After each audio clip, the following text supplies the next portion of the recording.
जेव्हा मला समजलं एक जो मातीचा माठ आहे जो आपल्या इथे 250 किंवा 300चा मिळतो तो USA मध्ये 4000चा विकला जातो सर. बरोबर.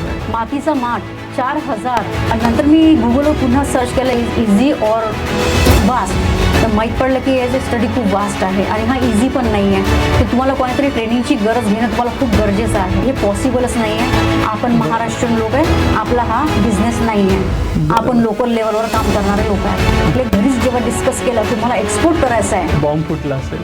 की तू काही कर पण एक्सपोर्ट करू नको. बरं. कारण की ते त्यांचे व्ह्यूने काय लॉस, टोटली लॉस. ते 1-1 पहिल्या दिवशी तर टोटली आम्ही घाबरली की तुम्ही possible मला नाहीये. सांगितलं पण होतं आपलं नाही तिथनंच होणार. रिटर्न जाऊ इथूनच का? मी रिटर्न जाते की आज फर्स्ट लेक्चर माझ्या डोक्याच्या वरून चाललंय.